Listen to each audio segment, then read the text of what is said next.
હરે કૃષ્ણ. તો મેં આ વિષય માટે કોઈ તૈયારી નથી કરી, પરંતુ મેં જે કંઈક પણ પ્રવચનમાં સાંભળ્યું છે કે રીડિંગમાં સાંભળ્યું છે તો એ જ હું તમને કહેવાનો પ્રયાસ કરીશ.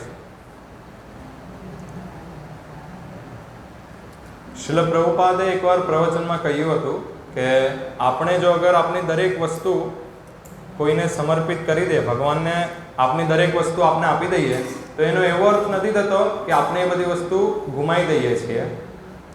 પરંતુ પ્રભુપાદ સમજાવે છે કે જો અગર ભગવાનને આપણે આપણી બધી જ વસ્તુ આપી દઈએ, સમર્પિત કરી દઈએ, તો ભગવાન એના બદલામાં જે આપે છે એના વિશે આપણે કલ્પના પણ નહીં કરી શકીએ. જેમ કે શ્રીમદ ભાગવતમમાં વર્ણન છે, જ્યારે વામનદેવ ભગવાન જાય છે બલિ મહારાજ પાસે અને 3 ડગલા ભૂમિ માટે માંગ કરે છે, તો બલિ મહારાજ એમને બધું જ આપી દે છે. એમની પાસે જે પણ હતું, એમની સંપત્તિ હતી, જે પણ હતું, બધું જ ભગવાનને સમર્પિત કરી દે છે.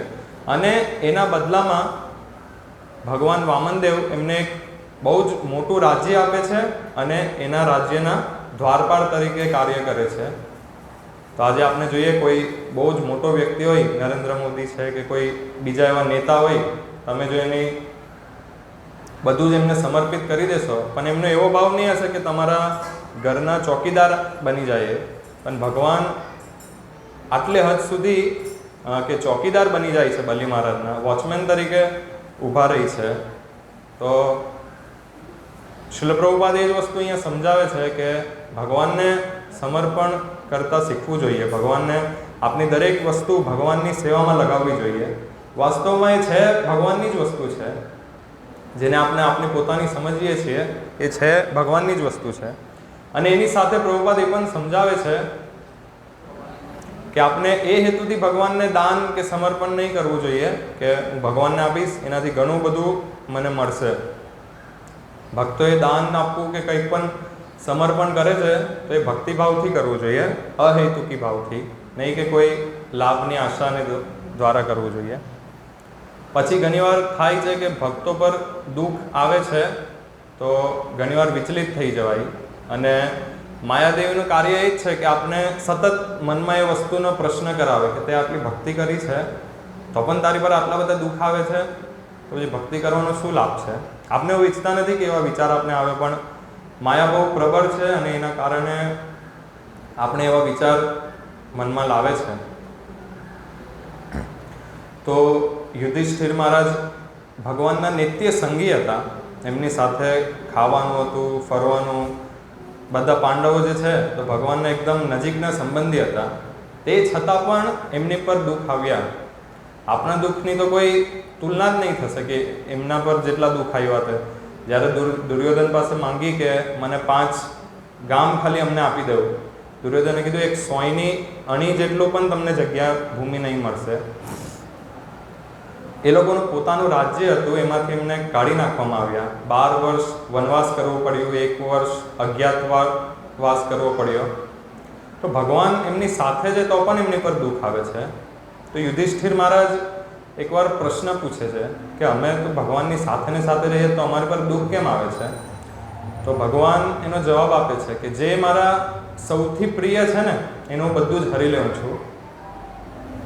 અને મેં ઘણીવાર વરિષ્ઠ ભક્તો પાસે એવું શ્રવણ પણ કર્યું છે કે આપણી પર જે દુઃખ આવે, કોઈ ભક્ત પર જ્યારે દુઃખ આવે તો એ ભગવાનની વિશેષ ઈચ્છા હોય છે. અગર જો ભક્તો પર કોઈ દુઃખ જ નહીં આવે તો એના ભૌતિક જગત ગમવા માંડશે ને એમાં જે સુખી રહેવાનો પ્રયાસ કરશે. પણ ભગવાન એ જગતમાંથી એને કાઢવા માટે કોઈક એક પ્રકારનું દુઃખ આપે છે કે જેનાથી એનાથી વિરક્તિ પામે અને ભગવાન પાસે પાછો આવે. અને આ જગતમાં પ્રેમ છે નહીં જે પ્રકારનો પ્રેમ આપણે ઈચ્છીએ છીએ. આપણે અહીંયા પ્રેમ શોધીએ છીએ. જેમ કે 1-2 ઉદાહરણ આપું કે ભૌતિક જગતમાં કઈ રીતનો પ્રેમ છે અને ભગવાનનો કઈ રીતનો નિસ્વાર્થ પ્રેમ છે. જેમ કે ભૌતિક જગતમાં જો અગર એક સુંદર પતિ પણ છે ને સુંદર પત્ની છે, તો જે પતિ છે એને જો અગર શરીરનો કોઈ રોગ થઈ જાય, ફંગસ થઈ જાય કે પછી દરાજ થઈ જાય કે જેને અડકવાથી પત્નીને પણ એ રોગ લાગી શકે છે, તો પત્નીને પણ એકવાર એવો વિચાર આવશે કે હું આની પાસે જો જઈશ તો મને પણ એ ચેપ લાગશે, ભલે બાહ્ય રૂપે દેખાડતી ના હોય. તો એક પતિ પત્નીનો જે બહુ નજીકનો સંબંધ છે એમાં પણ આવો વિચાર આવી શકે કે આને જો ચેપ લાગ્યો છે, મને પણ લાગી જશે તો મને એ થઈ જશે. પણ જ્યારે ચૈતન્ય ચરિતામૃતમાં આપણે વર્ણન છે કે એક ભક્તને જે છે ને તે પેલું ગીલી ખુજલી થઈ હતી ને એમને થઈ હતી, તો જ્યારે ચૈતન્ય મહાપ્રભુ એમની પાસે જાય છે તો જોરથી એમને આલિંગન કરે છે. તો એ ભક્ત ચૈતન્ય મહાપ્રભુને ખસેડે કે તમે મારી આટલી નજીક નહીં આવો, મારો જે ચેપ છે, રોગ છે એ તમને લાગી જશે, તમારા શરીર પર થશે. ચૈતન્ય મહાપ્રભુ સનાતનદાસ ગોસ્વામી તો ચૈતન્ય મહાપ્રભુ એની કોઈ પરવા નથી કરતા, કારણ કે એમને તો જે ભક્ત પ્રત્યે પ્રેમ છે એ આ બધી વસ્તુઓ રોકી નહીં શકે કોઈ પણ. તો જે આ 6 ગોસ્વામીઓ છે એમને પ્રભુપાદ બતાવે છે કે એમને કઈ રીતે આટલી સરસ ભક્તિ કરી.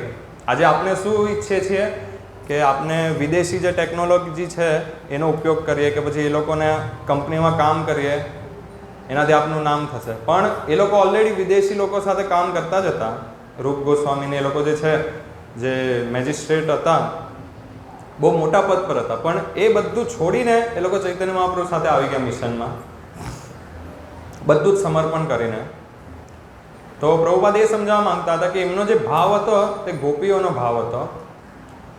ગોપીઓનો ભાવ શું છે કે ભગવાન કૃષ્ણ માટે પોતાનું બધું જ સમર્પણ કરી દેવું, પોતાનું સ્વાસ્થ્ય બગડતું હોય બગડી જવા દેવું, પણ ભગવાનની સેવા નહીં અટકશે. પોતાની ઊંઘ બગડતી હોય, ગમે તે હોય, ગોપીઓનો ભાવ એવો છે કે કૃષ્ણ માટે દરેક વસ્તુ સમર્પણ કરી દેવાની.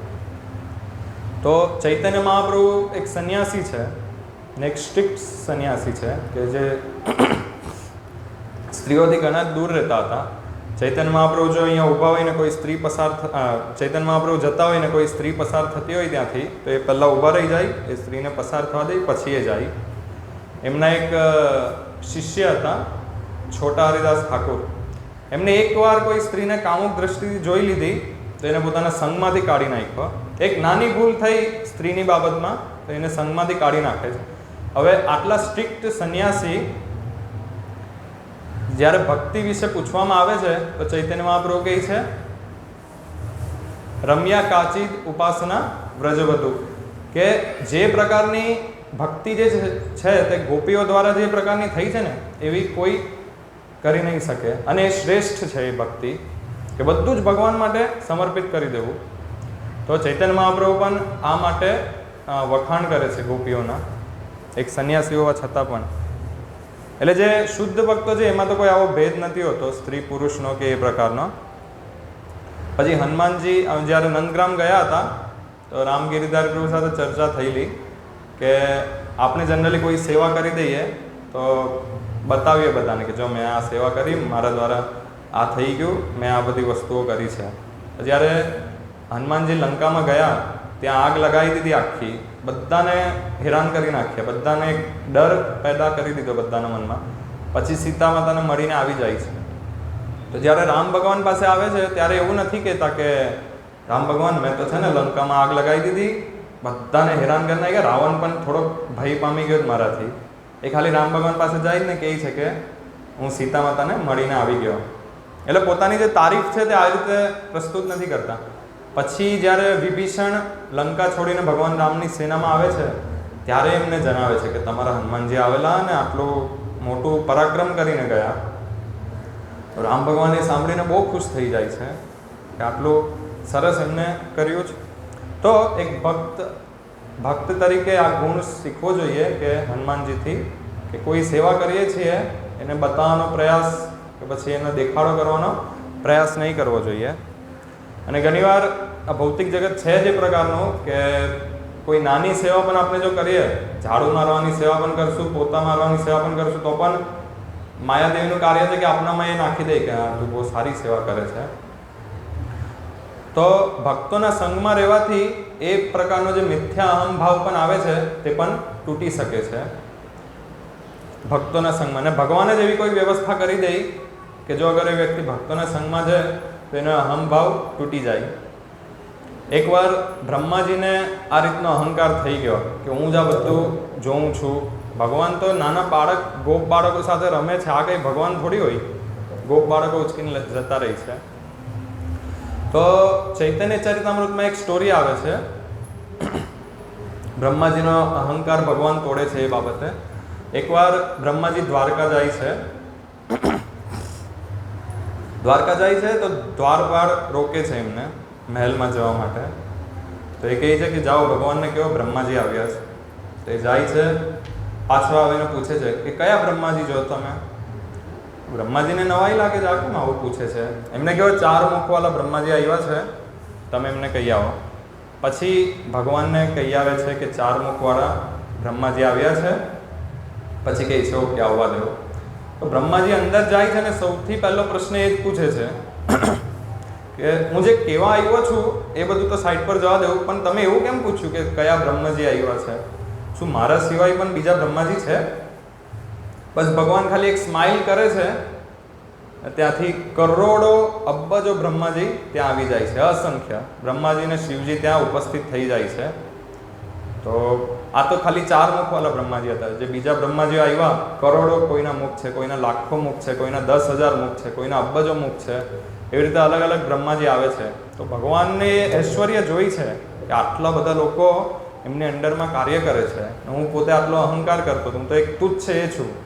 પછી એમને શરમ લાગે છે અને બધા જ બ્રહ્માજીઓ પોતાના જે મુકુટ છે એ ભગવાનના ચરણમાં અર્પણ કરે છે. તો એનો જે મુકુટ સહિત મસ્તક, એ અથડાવાથી જે રણકાર થાય છે, એક બહુ સરસ ધ્વનિ લાગે છે. પછી અમે જ્યારે ભરૂચમાં હતા તો સવ્યસાચી પ્રભુ આવેલા, એમને એકવાર બહુ સરસ પ્રવચનમાં પોઈન્ટ કીધેલો કે આપણે ભક્તિ તો કરીએ છીએ પણ આપણું લક્ષ્ય ફિક્સ હોવું જોઈએ. ઘણીવાર લક્ષ્ય જો ફિક્સ નહીં હોય તો ગાડી આમ જાય, ક્યાં જવાનું એ ખબર નહીં હોય, આમ થતી પછી આવશે વચ્ચે. જો લક્ષ્ય ફિક્સ છે તો એ જ બાજુ સીધી રીતે જવાય. એક પ્રકારનું લક્ષ્ય હોવું જોઈએ કે આપણે કેટલાક એવા ભગવાનના મહાન ભક્તો છે જેમ કે ખોલા વેચા શ્રીધર, તો એ લોકો ભગવાન સાથે પ્રત્યક્ષ રીતે આદાન પ્રદાન કરતા હતા, ભગવાન સાથે વાતચીત કરતા હતા. વંશીદાસ બાબાજી મહારાજ છે, એમનો ભગવાન સાથે એટલો ઘનિષ્ઠ સંબંધ હતો કે ભગવાન એમની સાથે વાત કરે ને એ ભગવાન સાથે વાત કરતા હતા. બહુ કડક હતા જો કે એ ભગવાન સાથે પણ.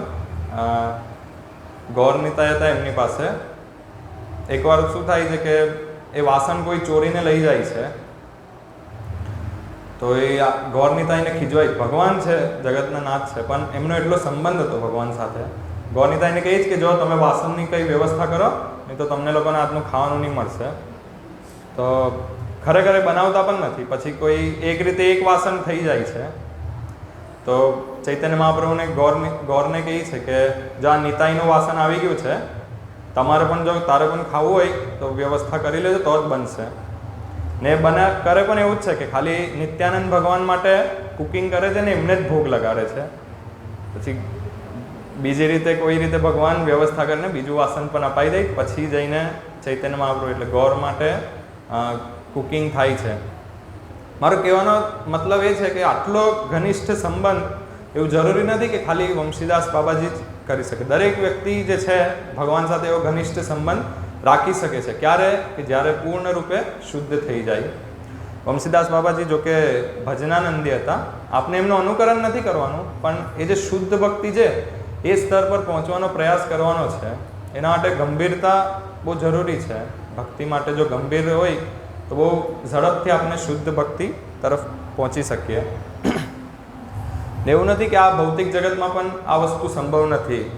જેમ કે શ્લોક છે, ઇહા યસ્ય હરેર્દાસ્ય કર્મણા મનસા ગિરી, કે જો કોઈ વ્યક્તિ કર્મ, વાણી અને મનથી ભગવાનમાં પૂરેપૂરો ડૂબેલો છે તો એને આ જગતમાં હોવા છતાં પણ મુક્ત માનવો જોઈએ.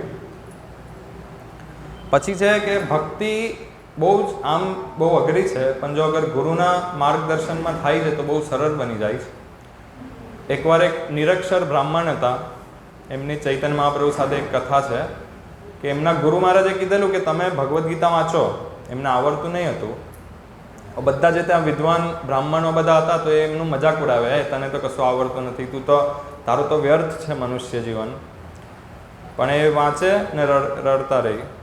તો ચૈતન્ય મહાપ્રભુ આવે છે એમની પાસે કે તમને શું વાંચો છો, તમને આવડતું તો છે નહીં, તો પછી તમે કેમ વાંચો છો? કારણ કે મારા ગુરુ મહારાજના આદેશ છે, ભલે મારાથી એ વસ્તુ થઈ નથી શકતી પણ હું એના માટે પૂરો પ્રયાસ કરીશ. પછી કંઈ તમે રડો છો કેમ? કારણ કે હું જોઉં છું કે આ ભગવાન કૃષ્ણ છે અને એ શું કહે છે બીજું, આટલા મોટા વ્યક્તિ છે તે છતાં પણ અર્જુનના સારથી બનવા તૈયાર થઈ જાય તો ભગવાન કેટલા મહાન છે, કેટલા ભક્ત વત્સલ છે. આ વિચારીને મારી આંખમાંથી આંસુ આવે છે. તો પછી ચૈતન્ય મહાપ્રભુ કહે છે કે તમે જ સાચા ભક્ત છો. તો આ રીતે જે આપણામાં કદાચ અસમર્થતા પણ હોય છે તે છતાં પણ ગુરુના આદેશને, જેમ રોજ આપણે ગુરુ પૂજામાં ગાઈએ ને કે ગુરુમુખ પદ્મવાક્ય ચિત્તે તે કર્યા એક્ય, આર ના કર્યા મને આશા.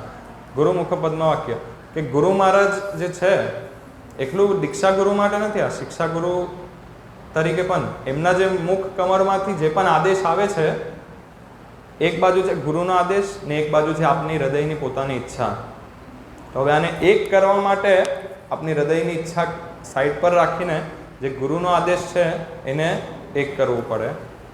ગુરુમુખ પદ્મા કે ચિત્તે તે કર્યા એક્ય, ગુરુનો આદેશને હું ચિત્તમાં એક કરીશ. એક કરીશ એટલે કે એમનો જે આદેશ છે એ જ પાલન કરીશ. આર ના કરી મને આશા, એના સિવાય મને બીજી કોઈ ઈચ્છા કે આશા છે નહીં. આ બહુ સરસ વસ્તુ છે.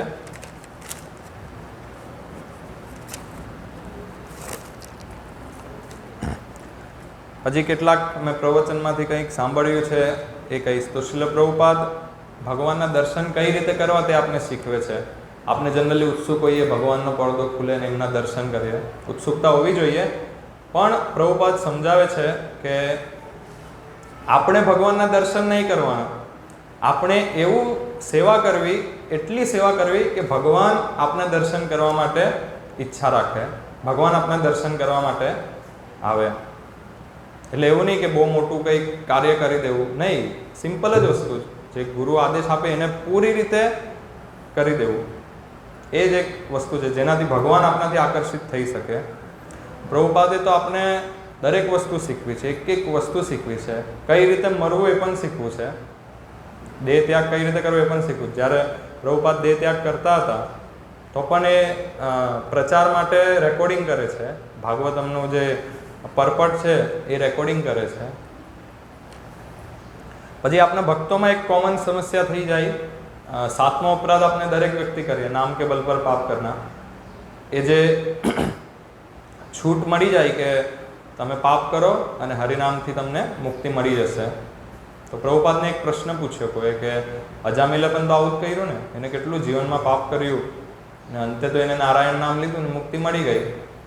તો શીલ પ્રભુપાદ સમજાવે છે કે અજામિલ જે છે તે નામ અપરાધને, એને જે પાપ કર્યા છે એનાથી બચવા માટે નારાયણનું નામ નહીં લેતો હતો કે જેથી હું નારાયણનું નામ લેવું, ફરીથી પાપ કરું, નારાયણનું નામ લેવું.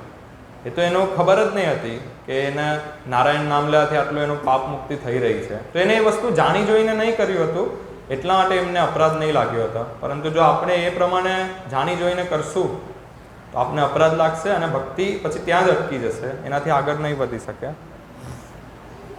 પછી જેમ મૃત્યુ સમયે વ્યક્તિની હાલત જે છે તે બહુ અસ્વસ્થ હોય છે. જેમ કે આપણા માયાપુરમાં સત્યવાક પ્રભુ હતા, તે મૃત્યુને 1-2 દિવસ પહેલાં એમને કશું ખબર જ નહીં પડતી હતી. અચ્યુત પ્રભુ ત્યાં ગયા હતા અમારા ભરૂચથી, તે એમની સાથે જ રહેતા હતા. તો પણ એક દિવસ ઉઠીને પૂછે છે કે તમે અહીંયા શું કરો છો? એટલે માઇન્ડ જે છે તે બહુ એટલું સ્થિર નહીં હતું એન્ડ સમયમાં, પણ એમને જે ભક્તિ કરી હતી એના કારણે એમને શું અવસર મળે છે કીર્તનનો ને એ બધા અન્ય વસ્તુઓનો. મારા દાદી પણ હતા, તો દેહ ત્યાગ વખતે એમને કશું ભાન નહીં રહેતું હતું, કોણ આવે છે, કોણ છીએ અમે, કશું ખબર નહીં હતી. પરંતુ પ્રભુપાદ કહે છે કે જે તમે આખા જીવનભર કરશો તે તમને મૃત્યુ સમયે યાદ આવશે. શીલ પ્રભુપાદ પણ કહે છે કે તમે જો ભક્તિ કરશો, પ્રચાર કરશો તો હું તમને પાછલા બારણેથી લઈ જઈશ. પણ આપને તો એટલો વિશ્વાસ હોય છે, એની હું જરૂર છે, હું તો ભગવત ધામનો દરવાજો તોડીને અંદર જતો રહેવા, એવું નથી. 2 વસ્તુ જો અગર આપણે જાણી લઈએ, સમજી જઈએ તો આપણું જીવન સફળ છે. એક તો જે અહેતુકી, બીજું છે અપ્રતિહતા. અહેતુકી એટલે ભક્તિ કરીશ કોઈ હેતુ નહીં, મને કોઈ લાભ નહીં જોઈએ, કોઈ પૂજા નહીં જોઈએ, કોઈ સત્તા નહીં જોઈએ. ભગવાન હું તમારી ભક્તિ કરીશ, મને ગાળ ખાવી પડે ગમે તે થાય, મારો કોઈ હેતુ નથી, મને કશું જ નહીં જોઈએ, હું બસ તમારી ભક્તિ કરીશ. ને અપ્રતિહતા મીન્સ કે અનબ્રોકન, કે કોઈ પણ કારણોસર એ તૂટી નહીં શકે. અગર જો આપને કોઈ ભક્ત બોલી દે છે કંઈ ગમે તેવું ખોટું લાગે છે તો આપણે શું કરીએ? સૌથી પહેલો સ્ટોપ મંદિર આવવાનું બંધ કરી દઈએ, માળા બંધ કરી દઈએ. પણ અપ્રતિહતાનો અર્થ છે કંઈ ગમે તે પરિસ્થિતિ બને એ વસ્તુ તૂટે નહીં. તો અહેતુકી અને અપ્રતિહતા. ઘણીવાર જોઈએ છીએ આપણે કોઈ એક્શન લેવાય કે જેમ કે ટિફિન બંધ કરીએ છીએ કે કોઈ પણ એ વસ્તુ કરે તો ભક્તોને ખોટું લાગે, એના કારણે ભક્તોએ આવવાનું બંધ કરી દે, ભક્તો સાથે સંબંધ ઓછા કરી દે. પણ જે અહેતુકી ને અપ્રતિહતા જો અગર જાણીએ આપણે તો એના દ્વારા આ વસ્તુ થઈ નહીં શકે. કોઈ કારણો આવે ગમે તે થાય, હું મારા ભગવાનની ભક્તિ નહીં છોડીશ. પ્રહલાદ મહારાજ આ વસ્તુ શીખવે છે આપણે, અહેતુકી ભક્તિ કેવી રીતે. જ્યારે નૃસિંહદેવ ભગવાન પૂછે છે પ્રહલાદ મહારાજને કે તે મારી ભક્તિ કરી, તું માંગ, મારી પાસે વરદાન માંગ. પ્રહલાદ મહારાજ એમને કહે છે કે તમે મને વેપારી સમજો છે કે હું તમારી કંઈક ભક્તિ કરું એના બદલા મારે કશું માંગવાનું કે મને કશું જોઈએ, તમે મને વેપારી સમજો છો? નહીં, મેં તમારી ભક્તિ કરી એનો એવો અર્થ નથી કે મને કશું આપવું જ પડે. તો એ અહેતુકી ભક્તિ આપણે શીખવે છે, જે દરેક સમજવી જોઈએ. પછી જે એક કામ વાસનાનો પોઈન્ટ છે કે આ જગતમાં કોઈ પણ એ વસ્તુથી મુક્ત નથી. ઇવન બ્રહ્માજી પણ ભગવાનના ભક્ત છે અને બહુ મોટા મેનેજર છે, તે છતાં પણ એમને એમની પુત્રી પર કામ આસક્ત થયા હતા. તો શ્રીલ પ્રભુપાદ સમજાવે છે કે આધ્યાત્મિક જગતમાં કામ વાસના નથી. કેમ કે એ લોકો જે છે તે પૂર્ણ રીતે ભગવાનમાં ડૂબેલા છે, ભગવાનની સેવામાં ને એમાં. ને એવું નહીં કે એ લોકો કંટ્રોલ કરે છે કે કોઈ એ પ્રકારનું કરે છે કે અહીંયા કોઈ સુંદર સ્ત્રી છે, પેલો પુરુષ કે નહીં નહીં એ નહીં જોવાનું, આમાં કૃષ્ણમાં મન લગાવ. નહીં, એ લોકોની સ્વાભાવિક જ વૃત્તિ છે કે સુંદર સ્ત્રી હોય પણ એનાથી પણ જે ઉચ્ચ રસ છે તે એમને મળે છે. જેમ એક થાળીમાં મોરું ગુલાબજાંબુ હોય, બીજામાં મીઠું ગુલાબજાંબુ હોય, તો આપણે મોરું જ ખાતા હોઈએ તો એ લાગે હા સરસ છે સરસ છે, પણ જ્યારે મીઠું ખાઈએ ગુલાબજાંબુ, આ મોરું તો બેકાર છે, જવા દેવાને. એવી જ રીતે જ્યારે ઉચ્ચ રસ મળે છે, હજી તો આપણે ખાલી એક છાંટા મળ્યા ભક્તિને તો પણ આપણે એને પકડી રાખીએ, છોડતા નથી. જ્યારે અમૃત મળશે, એને સ્નાન કરશું, પીશું, એને ભક્તિ કોઈ દિવસ છોડી જ નહીં શકે. ને એ ઉચ્ચ રસ એકવાર મળી જાય તો આ નિમ્ન રસ બહુ ઇઝીલી છોડી શકીએ. જેમ કે હનુમાનજી છે, લક્ષ્મણજી છે. લક્ષ્મણજીથી બ્રહ્મચારીનો બહુ સરસ એક પોઈન્ટ છે કે જ્યારે રામ ભગવાન સુગ્રીવને મળે છે તો સુગ્રીવ એમને દાગીના બતાવે છે કે જો આ સીતા માતાએ ફેંક્યા હતા, આ જ છે એના અલંકાર બધું. રામ ભગવાન કહે છે હા આ જો એનો ગળાનો આહાર છે, આવું છે. લક્ષ્મણ ભગવાન કહે કે હું ખાલી આ એક જ પગમાં જે પાયલ પહેરતા હતા ને સીતા માતા, એ જ હું ઓળખું છું, મારી નજર એમના પગની ઉપર ગયા જ નથી. એમનું મુખ તો લક્ષ્મણ ભગવાનને ખબર જ નહીં હતું. કેમ કે ભગવાનની સેવામાં જ એટલા ડૂબેલા છે કે ભક્તને આ પ્રકારનો કોઈ વિચાર હેરાન નહીં કરે. તો બીજી બાજુ ભૌતિક જે પ્રલોભન છે તે બહુ પ્રબળ છે. સ્માર્ટફોન છે ને એ બધું આપણે બહુ આનંદ આવે. વાસ્તવમાં જે શુદ્ધ ભક્ત હોય ને એને વાસ્તવમાં એનામાં કોઈ આનંદ નહીં આવે, પણ આપણે એમાં હજી પણ આકર્ષિત થઈએ છીએ. એકવાર જ્યારે ઇન્દ્રનું પતન થયેલું, કોઈ કારણસર એમને શ્રાપ આપેલો કે તું સુવરની યોનિમાં જા, તો એ ડુક્કર બની જાય છે. સુવર યોનિમાં પોતાની પત્નીઓ સાથે ગંદી જગ્યાએ પડેલા હતા. હવે એમનો સમય થઈ ગયો, એ યોનિ પૂરી થઈ ગઈ ને પાછું હવે સ્વર્ગનું રાજ્ય લેવાનું હતું. તો બ્રહ્માજી એમને લેવા જાય છે કે ચલો ઇન્દ્ર તમે હવે ચાલો પાછા, તમારું બહુ સરસ રાજ્ય છે. ઇન્દ્ર કહે કે આનાથી સારું શું હોઈ શકે, આટલું આનંદમય જગ્યા છે, હવે મને આમાંથી હું નથી આવવાનો. તો માયાદેવીનું આ કાર્ય છે કે ગમે તે રીતે આપણે એમાં ખેંચી રાખે. તો આપણે એ સમજવું જોઈએ કે નહીં, હાયર વસ્તુ છે હજી, આનાથી પણ ઉચ્ચ રસ છે, એના માટે પ્રયાસ કરવો જોઈએ. પછી જાય કે જ્યારે ભક્તિમાં વ્યક્તિ આવે છે તો એનો સ્વભાવ બધું જ ધીમે ધીમે પરિવર્તન થાય છે, દયાળુ પણ બની જાય. ભક્તોનો સંગ જ્યારે થાય તો વ્યક્તિનું આખું જીવન પરિવર્તન થઈ જાય. જેમ મૃગાળી હતો, તે બાણ મારે ને પ્રાણી જે હોય ને એને અડધું જ મારે ને પછી એ અડધું તડપે ને, તડપતું મરે, એને બહુ ગમે જોવાનું. પછી જ્યારે નારદ મુનિ સાથે ભેટો થાય છે, નારદ મુનિ એમને પ્રચાર કરે છે, પછી એમનું જીવન પરિવર્તન થાય છે. પછી થોડાક સમય પછી જ્યારે એમના મિત્ર છે નારદ મુનિના, પર્વત મુનિ, એ બે જ્યારે જોવા જાય છે મૃગારીને, તો જોઈ છે કે એક કીડી પણ નહીં મરે ને એવી રીતે ચાલતા હતા. તો પર્વત મુનિ કહે છે કે ભક્તિ કેટલી પ્રબળ છે કે જો અગર કોઈ વ્યક્તિ ગંભીરતાથી કરે તો એનું આખું જીવન પરિવર્તન થઈ જાય છે. ને ભગવાન કૃષ્ણ ઘણા દયાળુ છે, ભક્તને દરેક પ્રકારની ફેસિલિટી આપે. તમે જે રીતે સેવા કરવી હોય, આપને જેમ કે કોઈ શારીરિક રીતે દુર્બળ થઈ જાય, ઉંમર થઈ જાય, 70 કે 80 વર્ષ થઈ જાય, તો પણ એના માટે ફેસિલિટી છે. અગર એના શરીર નથી ચાલતું તો ભગવાન એના મન દ્વારા પણ જે સેવા થાય ને એ પણ સ્વીકાર કરે છે. જેમ કે એક બ્રાહ્મણ હતા, ભાગવતમમાં કથા આવે છે કે એમનું શરીર બરાબર ચાલતું નહીં હતું, પણ એ મનમાં પછી સેવા ચાલુ કરે છે ભગવાનની. એમના માટે ભોગ બનાવે છે, એમને બહુ સરસ રીતે 3 ટાઈમ સેવા કરે છે. એકવાર શું થાય કે એમને ખીર બનાવી અને એ જોવા ગયા કે એ ગરમ છે કે ઠંડી છે. એ ખીરમાં હાથ નાખે છે સ્વપ્નમાં, એટલે જે મનમાં સેવા કરતા હતા, હાથ નાખે છે તો એમાં દાજી જાય છે, અને પછી આંખ ખોલીને જોઈ તો વાસ્તવમાં એ દાજી ગયા હોય છે.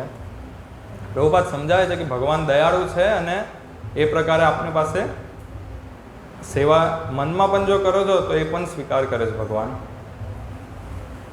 પછી છે કે આપની ઉંમર જે છે તો 50+ થાય એટલે એટલું તો એક ડેડિકેશન રાખવું જોઈએ કે બસ હવે આ બધું છોડો. મેં 50 વર્ષ મારા પરિવારને આપ્યા, મારી ઇન્દ્રિયોની સેવામાં નાખ્યા, મારા બોસને આપ્યા, બધાને આપ્યા, ભગવાન હવે આ તમારા માટે. એટલું એક ડેડિકેશનથી એવો પ્રયાસ કરવો જોઈએ કે 50 પછીનો જે સમય છે, ભલે ઘરે રહીને પણ એક પૂર્ણ રીતે 24 કલાક ભગવાનના એમાં જ કાઢવો જોઈએ સમય. રઘુનાથ દાસ ગોસ્વામી છે, એમના પિતાની 12 લાખ રૂપિયા આવક હતી 500 વર્ષ પહેલાં. બધું છોડીને, એવું નહીં કે વૃદ્ધાવસ્થામાં, યુવાની અવસ્થામાં જ બધું છોડીને ચૈતન્ય મહાપ્રભુ સાથે લાગી ગયા મિશનમાં. તો 50 પછી તો પ્રયાસ કરવો જ જોઈએ દરેક વખતે. અને એક ભાવ રાખવો જોઈએ જે શુદ્ધ ભક્તોનો ભાવ હોય છે, પર દુઃખે દુઃખી. બીજાના દુઃખ જોઈને પોતે પણ દુઃખી થઈ જાય. આજે આટલા બધા લોકો માયાને એમાં ફસાયેલા છે અને દુઃખી થાય છે, તો એ લોકોના દુઃખને આપણે આપનું દુઃખ બનાવીને પ્રચાર માટે પ્રયત્નશીલ રહેવું જોઈએ.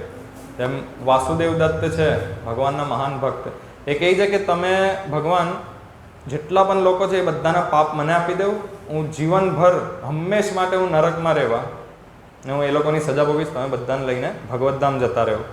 તો એક ભક્તનો બહુ ઉચ્ચ ભાવ હોય છે. પ્રહલાદ મહારાજ પણ જ્યારે એમના પિતાના જે સેવકો હતા તેમને મારતા હોય ને, મારવાનો પ્રયાસ કરે છે, ખીજવાય, ઈજા પહોંચાડે છે, તો આપણે તો જનરલી કોઈ આપણે મારે કે ખીજવાય એટલે આપણો તરત એના પ્રત્યે એક વેર બંધાઈ જાય કે હા તું છે ને હું બદલો લેવા ગમે ત્યારે. તો પ્રહલાદ મહારાજ એવું નથી કરતા. પ્રહલાદ મહારાજ એમ વિચારે છે કે આ લોકો મને દુઃખ આપે છે પણ હું કઈ રીતે એ લોકોનો ઉદ્ધાર કરું. આ એક બહુ ઉચ્ચ ચેતના છે. એ લોકો એને ઈજા પહોંચાડે છે તે છતાં પણ એ જ વસ્તુ વિચારે છે કે હું કઈ રીતે આ લોકોનો ઉદ્ધાર કરું. તો પર દુઃખે દુઃખી આ એક ગુણ હોવો જોઈએ જેથી આપણે પ્રચાર કરી શકીએ. પછી ગુરુ મહારાજે એક લેક્ચરમાં બહુ સરસ પોઈન્ટ કીધો, ભગવાન કેટલા દયાળુ છે એ માટે કે આપણે ઘણીવાર ચાલીએ તો પગમાં કીડી આવે એવું આવે તો કોઈ પરવા નથી કરતા આપણે, કારણ કે એ બહુ તુચ્છ વસ્તુ છે. આટલી નાની અમસ્તી છે, કોણ ધ્યાન આપીને ચાલે. તો ભગવાનની સામે તો આપણે કીડીથી પણ નાના છીએ, તુચ્છના પણ તુચ્છ છીએ. ને ભગવાન આટલા મોટા સર્વલોક મહેશ્વર છે, તે છતાં પણ એ આપની સેવા સ્વીકાર કરે છે. તો એ ભગવાન બહુ ઘણા દયાળુ કહેવાય. એક હરિભક્તિ વિલાસમાં એક વર્ણન છે કે તુલસી દલ માત્રેના જલસ્ય ચુલુ કે નવા, કે જો અગર વ્યક્તિ એક ચુલ્લુ ભર પાણીમાં તુલસી પત્ર નાખીને ભગવાનને અર્પણ કરે છે તો ભગવાન એ ભક્તને વેચાઈ જાય છે. તો આ મહત્વ છે ભગવાનનો. કોઈ વ્યક્તિ ગરીબ હોય ગમે તે હોય પણ ભગવાનની સેવા એના કારણે અટકતી નથી.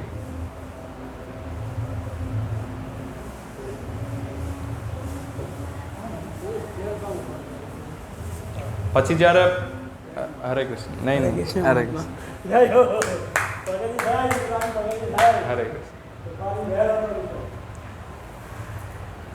તો પૂતના પણ જે છે તો વિષ આપવા માટે આવી ભગવાનને, પણ જ્યારે સ્તનપાન કરે જ ભગવાન તો માતાનો દરજ્જો આપે છે.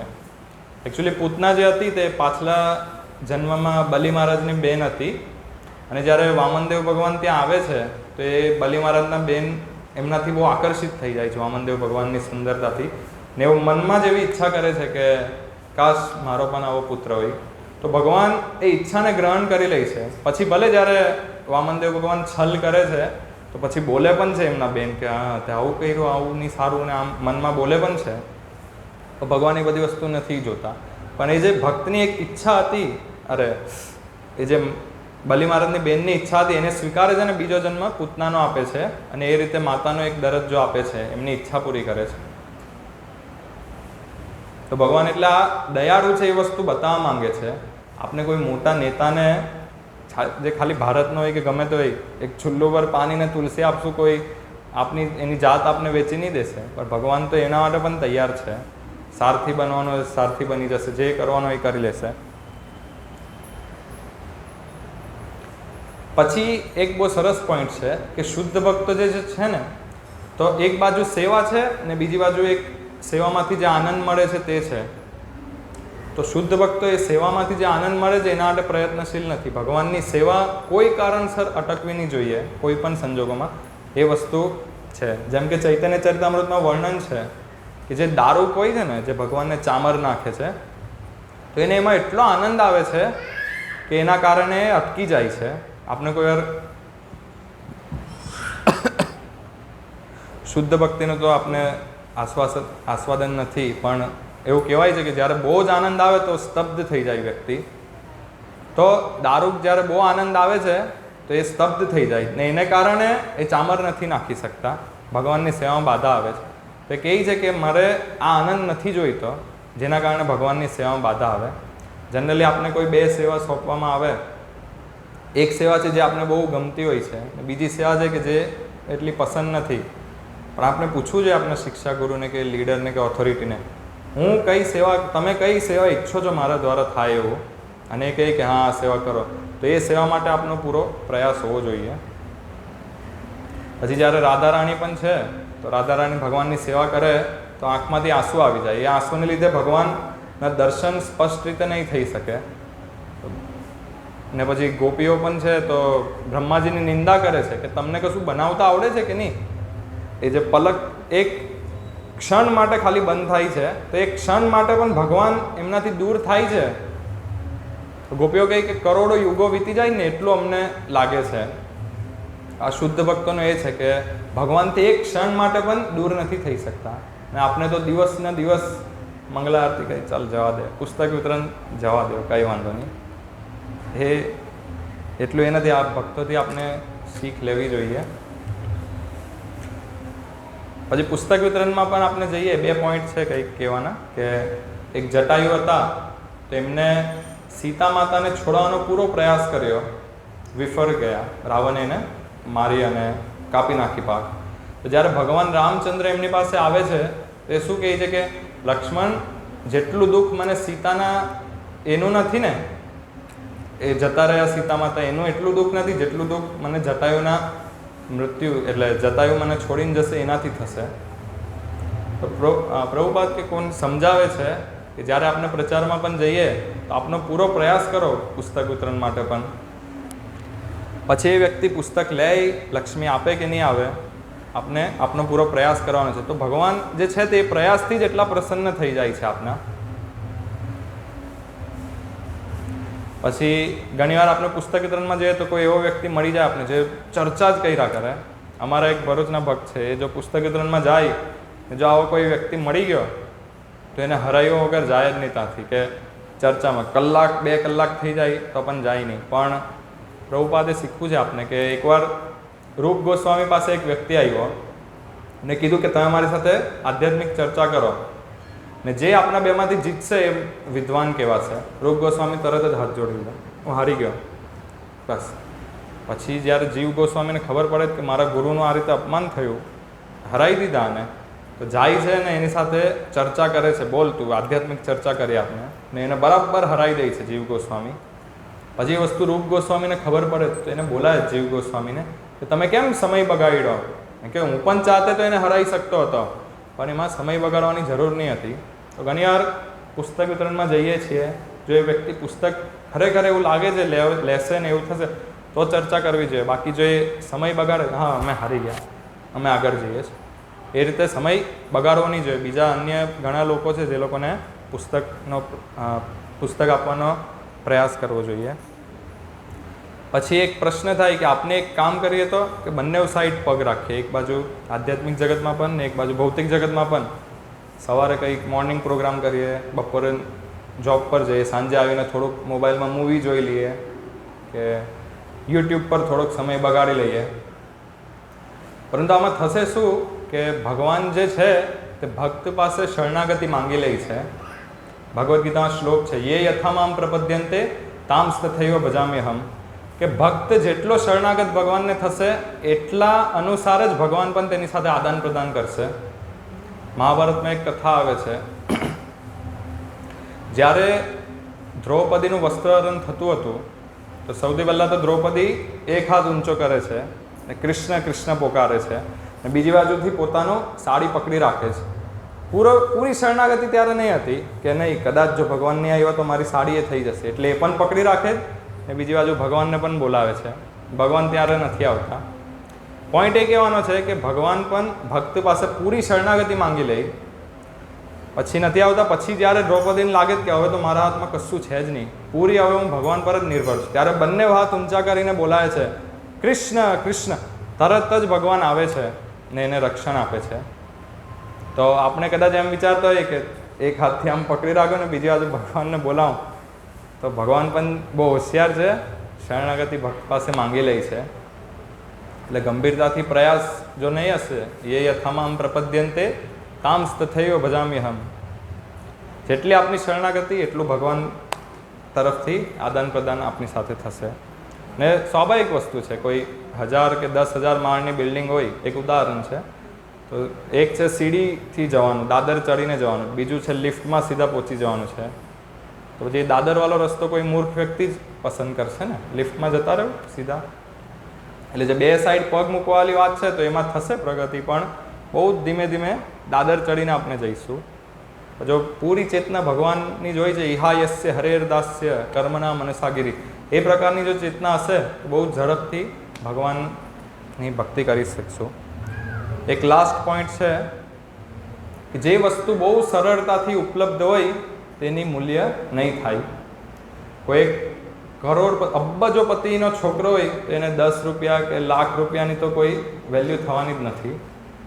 એ જ રીતે આજે ભક્તિ પણ છે, આપણે બહુ સરળતાથી મળી ગઈ, એના કારણે આપણે એની વેલ્યુ નહીં થાય. કે ભક્તોને બોલાવીએ કે પુસ્તક વિતરણમાં આવો, કોણ જાય? હવે મંગળારતીમાં આવો, શું જવાનું? માળા કરો, એ શું કરવાનું? પણ જ્યારે એ વ્યક્તિ એવી વિકટ પરિસ્થિતિમાં મુકાઈ જાય, એ ભક્ત કે જેમાં આ બધું નહીં કરી શકે, ત્યારે એ કદર થાય કે નહીં, મારી પાસે તો બહુ સરસ અવસર હતો. જેમ કે 1-2 ઉદાહરણ આપું.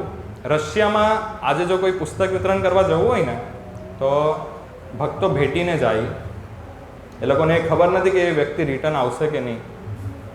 રશિયામાં પ્રચાર કરવો એટલે જો ખબર પડી ગવર્મેન્ટને કે આ પ્રચાર કરે છે, ત્યાં જ ઓન ધ સ્પોટ શૂટ કરી શકે છે.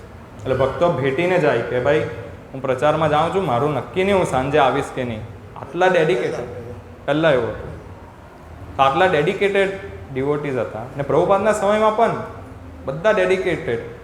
પહેલાંના સમય પ્રભુપાદના સમયમાં તો પાર્ટ ટાઈમ સિસ્ટમ જ નહીં હતી કે તમે ઘરે રહો, કામ કરો, ને જ્યારે મન થાય ત્યારે મંદિર આવો. જે પણ આવતા હતા બધા ફૂલ ટાઈમ થતા હતા. 1977 પછી પ્રભુપાદના દેહત્યાગ પછી કદાચ આવું આવ્યું કે ઘરે રહીને પછી થાય. ત્યાં તો જે પણ ગૃહસ્થ હોય કે બ્રહ્મચારી હોય બધા જ મંદિરમાં રહેતા હતા. આપણા જયાનંદ પ્રભુ ટેક્સી ચલાવતા હતા, જેટલી આવક થઈ લેવો પ્રભુપાદ તમારી એ છે. પ્રભુપાદ પછી એમાંથી ખર્ચા માટે કે એમના માટે આપતા હતા. એક કપલ મેરેજ થયું પ્રભુપાદના સમયમાં, તો રિસેપ્શન પર ગયું. જસ્ટ હમણાં જ મેરેજ કરીને આવ્યા છે એ લોકો. રિસેપ્શન પર જઈને કહી કે અમારે ક્યાં રોકાવાનું છે? પેલો કે રૂમ તો છે નહીં એક પણ, તમે એક કામ કરો અહીંયા જ સૂઈ જાઓ. કોઈ લડાઈ ઝઘડો નહીં કર્યો, ઓકે અહીંયા સુવાનું, ચાલો અહીંયા સૂઈ જઈએ.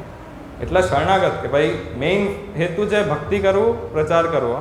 આ બધી ગૌણ વસ્તુ પર એટલું મહત્વ નહીં આપતા હતા. પછી બીજું સોલ્ટેડ બ્રેડ છે કે જેમાં ભક્ત જો હરે કૃષ્ણ બોલે છે તો પોલીસવાળા એને એટલો મારે છે તો એ એક વસ્તુ આપણે વિચારવી જોઈએ કે જો આપને એવી પરિસ્થિતિ થઈ જાય કે જેમાં આપણે ભગવાનનું નામ જ નહીં લઈ શકીએ, હમણાં તો બહુ પૂરો અવસર છે ભાઈ, તમારે મંગલામાં આવવું જ આવો, કોઈ રોકટોક નથી, કોઈ દંડા નથી મારતું પોલીસ, બહુ સરળ એટલે બહુ સહજતાથી ઉપલબ્ધ છે આપને ભક્તિ.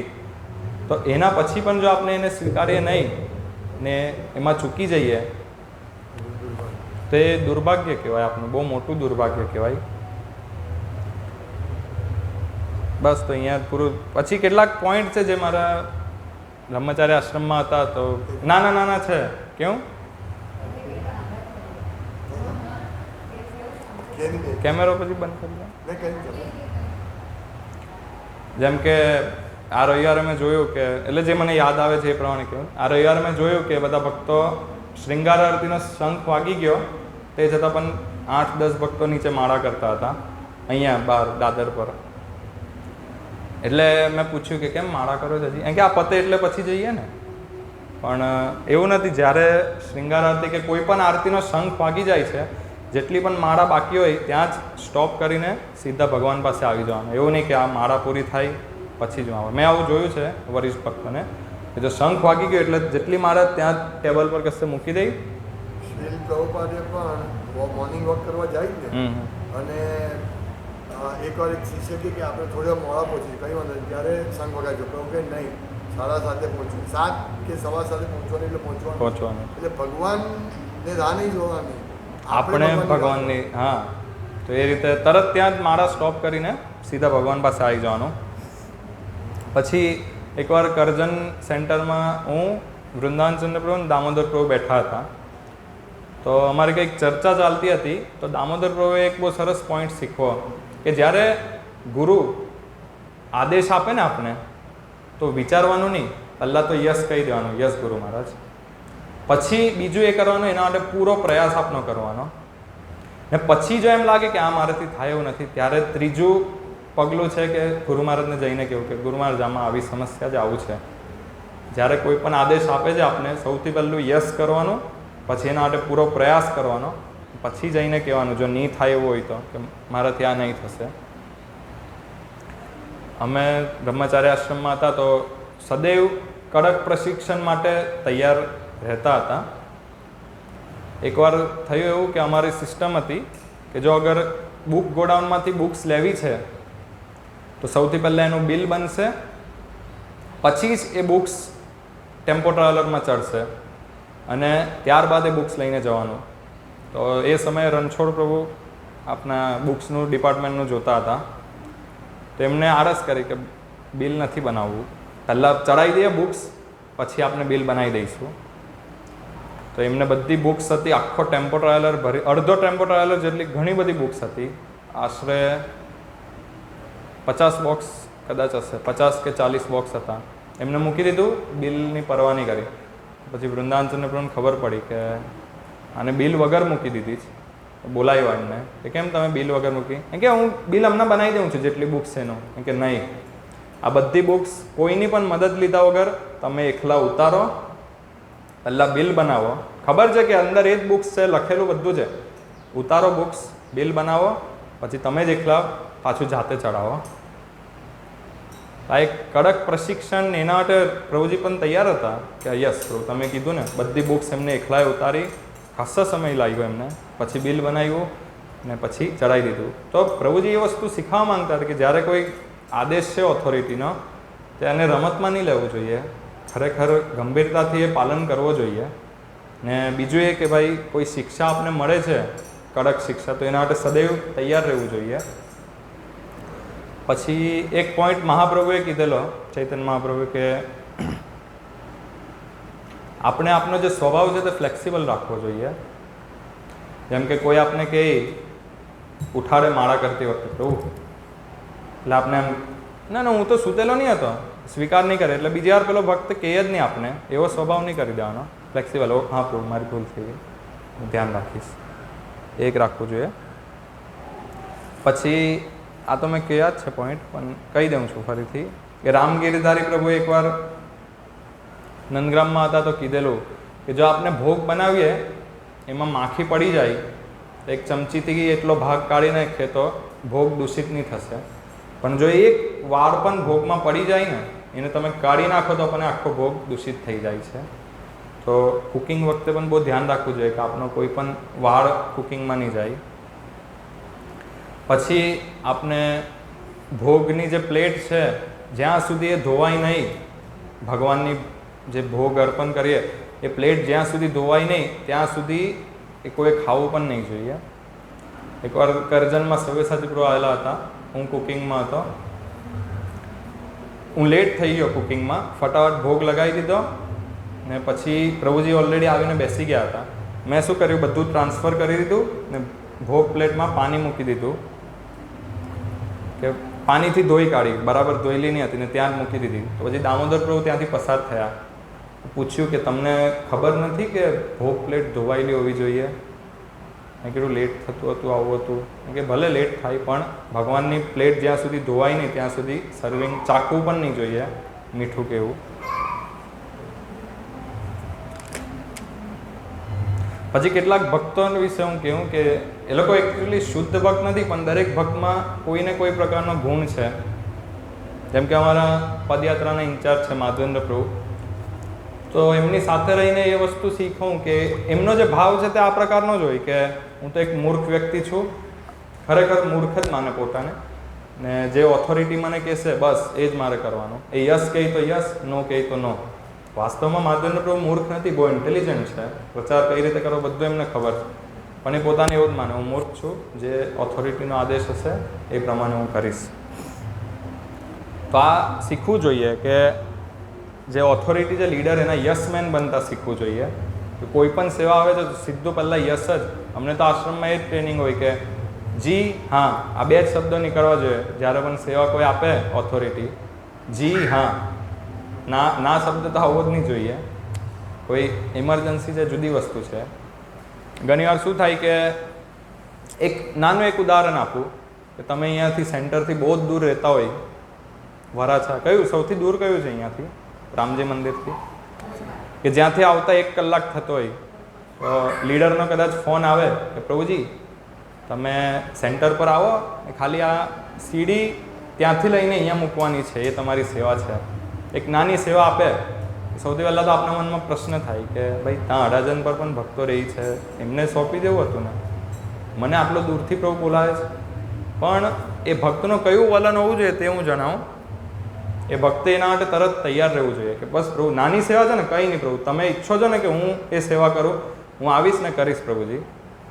આવવું જોઈએ. એટલે દૂરથી પણ જો અગર લીડરનો આદેશ છે તો એવું નહીં જોવું જોઈએ કે મને 1 કલાકનો રસ્તો છે ને ખાલી સેવા તો 1 મિનિટની જ છે, પણ જો અગર એ વ્યક્તિ 1 કલાકનો રસ્તો કાપીને 1 મિનિટની સેવા કરવા પણ આવે તો એ સફળ થઈ ગયો. એને એની સેવા કરી દીધી, ભલે એ સેવા કોઈ નાની સેવા છે, પણ મેઇન વસ્તુ આમાં શું થઈ ગયું, શિક્ષા ગુરુ કે જે લીડર છે ઓથોરિટી, એનો આદેશનું એને પાલન કર્યું. વસ્તુ એ જ છે ગંભીર બનવાનું, પણ જે ગુરુનો આદેશ છે એ તૂટવો નહીં જોઈએ આપનો. પછી શ્યામકુંડ પ્રભુ છે, ગમે તેટલા થાકેલા હોય, બીમાર હોય, પ્રતિદિન મંગલા આરતી અચૂક રીતે. અને મંગલા આરતી એવું નહીં કે બસ ઊભા રહી ગયા, ડાન્સ નૃત્ય, એટલું નૃત્ય કરે કે અમને થાક લાગે કે ભાઈ આટલું બધું નૃત્ય કરે છે ભગવાન માટે. તો શીખવું જોઈએ કે જ્યારે ફાસ્ટ કીર્તન થાય તો પ્રયાસ કરવો જોઈએ કે આપણે પણ ભગવાન માટે નૃત્ય કરીએ. પુસ્તક વિતરણમાં હું એમની સાથે રહ્યો તો અમે 3 ભક્તો એક સાથે બીમાર થઈ ગયા. મને ફીવર આવે, શ્યામકુંડ પ્રભુ બીમાર ને એક બીજા ભક્ત બીમાર હતા. અમે લોકોએ તો કહી દીધું અમે તો રજા પર ઉતરી ગયા. શ્યામકુંડ પ્રભુ એટલા ડેડિકેટેડ હતા કે નહીં પ્રભુ મને થોડીક જ તબિયત બીમાર છે, હું તો જવા પુસ્તક વિતરણમાં. 1 દિવસ એમને આરામ લીધો, અમે લોકોએ 7 દિવસ અઠવાડિયું આરામ લીધો. એમને ખાલી 1 દિવસ આરામ કર્યો, દવા કરીને થોડીક, એટલે પૂરા સારા નહીં થયા તો પણ એમનો ઉત્સાહ જ એટલો હતો પુસ્તક વિતરણ માટે, એ જતા રહ્યા પુસ્તક વિતરણ માટે. એટલે વિકટ પરિસ્થિતિ હોય ગમે તે હોય, પણ જે આવા ભક્તો છે એમનાથી શીખવું જોઈએ કે સેવા નહીં અટકવા દઈ ભગવાનની. એમની શરણાગતિ પણ ઘણી સારી છે. એવું નહીં કે આ બધા શુદ્ધ ભક્તો જ, બસ એમના આ બધા વિશેષ પોઈન્ટ છે. શરણાગતિ કઈ રીતે કે જે ઓથોરિટી ખીજવાશે બધાની સામે એ પણ સ્વીકાર્ય છે, જે પણ સેવા આપશે એ પણ સ્વીકાર્ય છે. એકવાર થયું એવું કે ટેમ્પો ટ્રાવેલર અમારો નવો લીધેલો હતો ને નીચે બધું હજી આજે છે ને એ પેલું કાર્પેટ જેવું છે ને વોલપેપર જેવું તેવું નીચે લગાડેલું હતું. શ્યામકુંડોએ કર્યું શું કે લાકડા લાવવાના હતા કુકિંગ માટે, તો એ લાકડા એમાં ભરી દીધા, નીચે બધા કાતરા પડી ગયા ને એવું થઈ ગયું. તો અમે બધા ત્યાં ઉપસ્થિત હતા, એમની સામે વૃંદાવન ચંદ્રપ્રભુએ એમને બરાબર ખખડાવ્યા, તમારું બુદ્ધિ નથી, તમે આમ કરો છો આમ કરો છો. પ્રભુજી એક પણ સામે જવાબ નહીં આપ્યો કે નહીં નહીં પ્રભુ હું કેમાં લાવતો, હું શું કરતો. બસ પ્રભુ જે પણ બોલ્યા બધું સાંભળી લીધું ને એમને પોતાની ભૂલ સ્વીકારી. પછી પ્રભુજી એમને સજા આપી કે હવે તમે એક કામ કરો, તમે 2 દિવસ કુકિંગ કરો ભગવાનનું. પ્રભુજીને કુકિંગનો સી પણ નથી આવડતો હતો એ સમયે, તો પણ પ્રભુજીએ સ્વીકારી લીધી. બસ તમે મને સજા આપવા માંગો, જે પણ સેવા આપવા માંગો હું કરીશ. બીજા 2 દિવસ શ્યામકુંડ પ્રભુએ કુકિંગ કર્યું. એમને આવડતું નહીં હતું પણ રેસીપી જોઈને ખબર નહીં કેવી રીતે કર્યું. પણ એ જ વસ્તુ કે એક તો બધાની સામે ખીજવાય છે, એમના ગુરુ શિક્ષા ગુરુ એને એક તો સ્વીકારી લીધું ને બીજું એમને જે સેવા આપી એ પણ એ કરી લીધી એમને. પછી અમારા એક ભક્ત છે દ્વારકાધીશ કૃષ્ણ પ્રભુ, હવે એ જો એમને એક ગુણ હું કહું છું કે એમનો સર્વિંગ કરવા આવે ને તો એ જોઈ નહીં કે મારા માટે આ બચશે કે નહીં. જનરલી આપણે કોઈ સ્વીટ હોય તો એવું જોઈએ ને, અરે યાર દૂધીનો હલવો છે, આ તો મારા માટે રહેશે કે નહીં. પણ એ જો સર્વિંગમાં આવે ને તો અમને ટેન્શન થાય કે આના માટે તો એ કાઢશે જ નહીં. જનરલી 4 રોટલી બચી હોય એના માટે છેલ્લે બધું સર્વિંગ થઈ જાય પછી, તો પછી પણ એવું નહીં કે ચાલ 4 જ રોટલી બચી, 4 તો હું ખાવા ને, નહીં એ રોટલી લઈને જતા રહી ને કોઈને એવું નહીં બતાવી દે કે ભાઈ રોટલી નથી. આપણે પૂછે ને પ્રભુ તમારા માટે, છે કાઢેલું જ છે મેં, મારું તો ખરેખર કંઈ કાઢેલું નહીં હોય. પણ એનો એટલો ભાવ કે મારી સર્વિંગની સેવા છે ને કોઈ ભક્ત અસંતુષ્ટ નહીં થવું જોઈએ, ભલે મને નહીં મળે. બીજા સર્વિંગના ભક્તો માટે જોઈ પણ પોતાના માટે એ જોઈ નહીં કે ભાઈ સ્વીટ વધશે કે નહીં વધશે, આ વધશે કે નહીં વધશે. પછી એક ભક્ત છે અમારો ચિંતન કરીને છોકરો છે, એને ગમે તેટલું બોલો તમે સામે જવાબ નહીં આપે, સ્વીકારી લે યસ પ્રભુ. આ બહુ અઘરી વસ્તુ છે, એને ધૂળથી ભૂંડો કરો ગમે તે કરો, યસ પ્રભુ ઓકે. સામે મેં તો એને હજી સુધી એમ નહીં જોયું કે પ્રભુ તમે પણ જુઓ ને આવું છે આવું છે. એની ભૂલ હોય કે નહીં હોય પણ એ સ્વીકારી એટલે તરત જ સાંભળી લે, સામે જવાબ નહીં આપે. પછી બીજા પણ ભક્ત છે વાસુત્તમ પ્રભુ કે 24 અવર્સ હિયરિંગ જ કરતા હોય, સેવા તો કરે જ છે એમને, એ સાથે સાથે સમય મળે તો એવું નહીં કે વેસ્ટ કરીએ, એને રીડિંગ કરે, કાં તો શ્લોક મોડે કરે, ક્યાં તો પછી પ્રભુપાદના કે ગુરુ મહારાજના લેક્ચર સાંભળે. એમની પુસ્તક મૂકવાની, જ્યારે હું ટ્રાવેલિંગ પાર્ટીમાં હતો એમની પુસ્તક મૂકવાની સેવા હતી. અમે રહેતા હતા 6થા માળે, અમારી બુક્સ 6થા માળે હતી બધી, ભાગવતમ સેટ ને એવું, ને ટેમ્પો ટ્રાવેલર નીચે હતો. તો આપણે તો જનરલી કહીએ કે ભાઈ આટલી બુક્સ ત્યાં મૂકજો, જનરલી આપણે કહીએ પ્રભુ 2-3 જણ જોઈશે. એમને એવું કંઈ નહીં, એમને સેવા આપેલી હતી, પુસ્તક વિતરણ બધું પણ કરવાનું જ ને એની સાથે બુક્સ રાત્રે મૂકી દેવાની બધી ગાડીમાં. તે બધી બુક્સ ઉપર 6થા માળેથી લિફ્ટમાં લાવતા હતા ને પછી એ ટેમ્પો ટ્રાવેલરમાં એકલા જ બધી બુક્સ બધું રેડી રાખે કે જેથી બીજે દિવસે તકલીફ નહીં થાય કે મોડું નહીં થાય. બુક્સ બધું રેડી રાખતા હતા. આપણે અહીંયા હજી એવું નથી ને કે બુક્સ બધી આગલે દિવસે રેડી થઈ જાય. હે ભરતચંદ્ર, બુક્સ આગલે દિવસે રેડી થાય એવું નથી આપણે. એટલે આ એમનો એ છે કે ટ્રાવેલિંગ પાર્ટીમાં બધું આગલે દિવસે રેડી હોય, બુક્સ બધી મૂકીને પેક, ખાલી સવારે સેલ જ મારવાનો હોય પ્રસાદ લઈને. તો આ શીખવા દો. પછી એક છે આપણા સાત્વિક પ્રભુ હતા, એમને જ્યારે પણ સમય મળે ને વાતમાં ચર્ચામાં, બેકાર ફાલતુ ચર્ચામાં નહીં કાઢે. મેં જોયું એકવાર એમને 1 કલાકનો સમય ફ્રી હતો, બધી એમની સેવા પતી જાય પછીની વાત છે, સેવા અને રીડિંગ સાધના બધું પતી જાય, એમની પાસે 1 કલાકનો ફ્રી સમય હતો. સાયકલ લઈને ગયા કશે, મેં કીધું આ ક્યાં જતા રહ્યા. સાયકલ લઈને ગયા, ઝાડ પરથી ફૂલ તોડ્યા, અલગ અલગ ઝાડ પરથી પાંદડા તોડ્યા, આવ્યા મંદિરે ને સોય દોરાથી કંઈ બનાવવા માંડ્યા. ભગવાનનું બહુ સુંદર એમને એક લટકન બનાવ્યું. ટૂંકમાં કહેવાનો અર્થ એ આની પાછળ કે જે સમય મળે છે તો આશ્રમમાંથી આ શીખવા મળે કે બગાડો નહીં એને. આપણી પાસે સ્માર્ટફોન છે, લોક ખોલ્યું, પાછું બંધ કરી દીધું વોટ્સએપ જોઈને. કંઈ કરીએ નહીં તો પણ આવી રીતે સમય બગાડીએ. આ તો વોટ્સએપમાં, યુટ્યુબમાં, ફેસબુકમાં સમય જાય, પણ એ દિવસ જતો રહેશે, પાછો નથી આવવાનો. એટલા માટે જે સમય છે પૂરી રીતે ભગવાનની સેવામાં લગાવવો જોઈએ. અમારા પદયાત્રામાં એક સેફ્રોન બ્રહ્મચારી છે, શ્રીનિવાસ સેવાનંદ પ્રભુ. 6 વર્ષથી પણ વધારે સમય એ પદયાત્રામાં રહ્યા છે, 6 કે 9 વર્ષ જેટલું. એમનો 44 વર્ષ એમની ઉંમર છે, પણ એટલો એમને ઉત્સાહ સેવા માટે. એમનું નામ જે છે શ્રીનિવાસ સેવાનંદ દાસ. તો ગુરુ મહારાજે એ હિસાબે એમનું નામ આપ્યું છે. એમની સેવા જે હતી ને, સેવા આનંદ, કે એમને સેવામાંથી પ્રગાઢ આનંદ મળે છે, એ રીતનું એમને ગુરુ મહારાજે નામ આપેલું. હવે એમનો ભાવ કેવો ખબર, જેટલી સેવા આપે ના નહીં, કર્યા જ કરે સેવા. અને એવું નહીં કે જેટલી સોંપાય એટલી જ કરે, કોઈ બીજી એક્સ્ટ્રા સેવા પણ હોય એ કરી નાખે. ભલે કોઈ બીજાની સેવા હોય તો પણ એ કરી નાખે. એકવાર ગૌર નેતાની જે પ્લેટ ધોવાની સેવા એ મારી હતી, કે 4 વાગે મારે એ પ્લેટ ધોવાની છે. હું ગયો ત્યાં 4:10 ગયો, જોયું તો પ્લેટ ધોવાઈ ગઈ છે. मैं पूछूँ श्रीनिवास से, प्रभु प्लेट किसने धोई? बोला मैंने धो ली ना. बोला लेकिन वो तो मेरा सेवा है ना. बोला आप आए नहीं ना इसलिए मैंने धो ली. मैं तो चाहता ही था कि आप लेट आए जिससे वो सेवा मुझे मिल जाए और मैं करूँ भगवान की सेवा. तो એમનો બહુ ઊંચો ભાવ છે. એટલે પછી હું બીજે દિવસે તો 4 પહેલાં જ પહોંચી ગયો, ને જેથી મારી સેવા એ જતી નહીં રહી. એમનો તો ઉત્સાહ છે, એમની સેવા કરી લે. એવું નહીં જોઈએ કે આ તો આની સેવા છે ને, હું કામે કરું. નહીં, ભગવાનની સેવા ગમે તે રીતે છીનવીને પણ કરી લઈએ. બહુ. ને આજ સુધી એમની કોઈ કમ્પ્લેન્ટ હજી સુધી આવી નથી, મને જ્યાં સુધી ખ્યાલ છે. તો આવી હશે નાની મોટી કંઈક, પણ આમ કોઈક સેવાને લગતી કે એમાં નથી આવી. માધવને પ્રભુ પણ કહેતા હતા કે એ તો અમારે એનો આત્મા છે પદયાત્રાનો, એ જો નીકળી જાય તો બહુ તકલીફ પડે. ભગવાનની સવારે આરતી પણ એ જ કરે, એમની પ્લેટ પણ પદયાત્રામાં, એટલે કંઈક આવી ફેસિલિટી નથી. નળ મળે, એક કેરવામાં ભરી દીધું પાણી, કશે પાથરી દીધું, ત્યાં ભગવાનની પ્લેટ ધોઈ વાંકા વાળીને. બહુ અઘરી છે એ વસ્તુ, પણ તો પણ આખા દિવસની બધી સેવા ગૌરનીતાઈની એ કરે છે.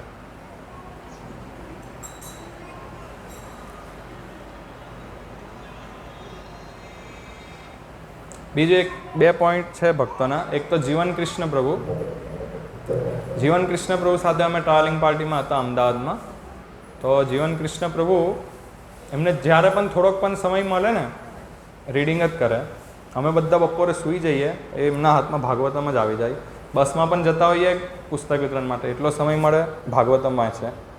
તો અમે કીધું કે તમે રેસ્ટ નહીં કરશો બપોરે? કે ના, મારે તો ભાગવતમ જ વાંચવું છે. એટલે એટલું એ કે એમ પકડી રાખે ભાગવતમને.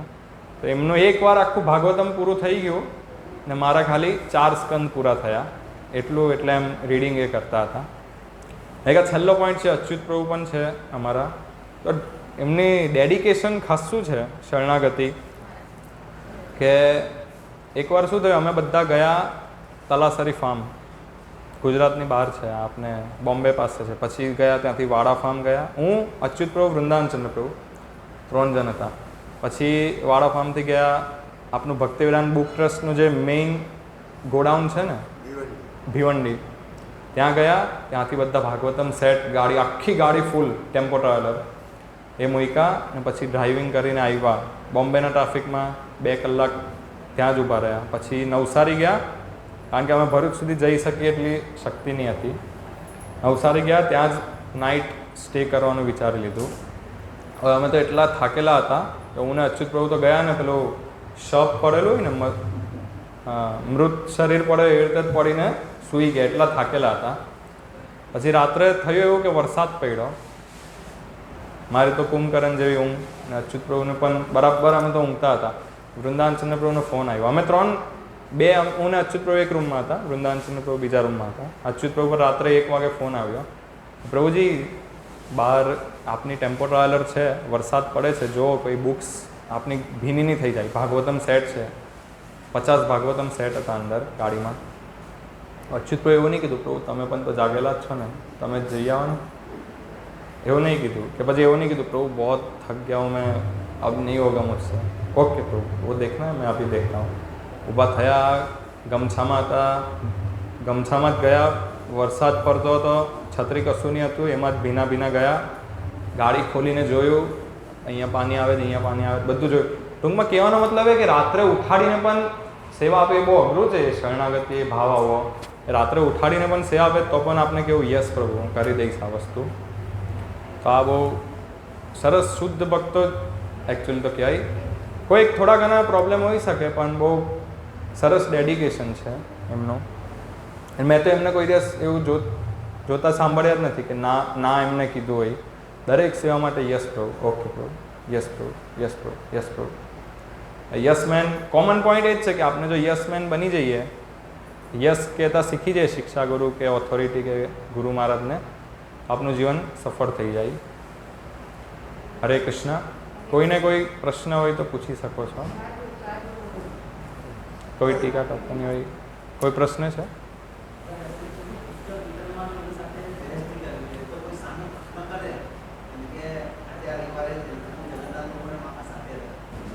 રામ ભગવાનને હરણને કેમ મારી? એ વ્યક્તિ હતા.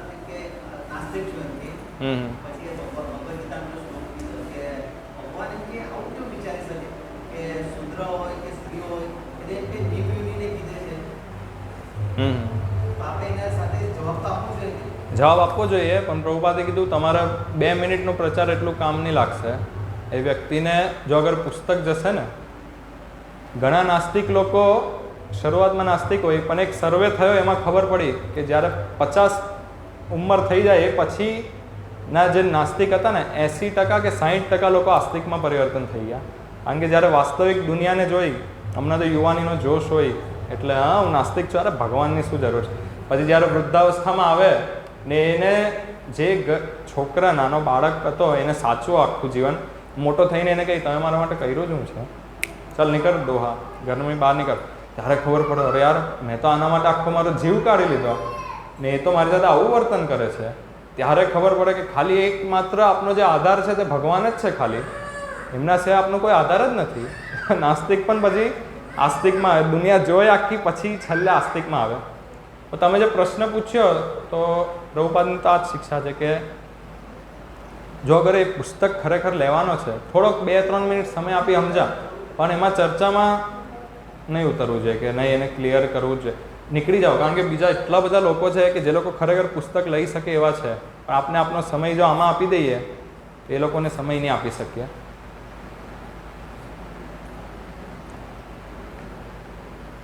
એકાદ કોઈ પ્રશ્ન હોય તો પૂછો, તમને પણ કોઈ હોય તો.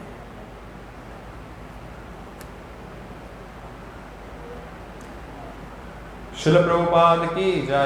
શ્રીમદ ભાગવતમ કી જય.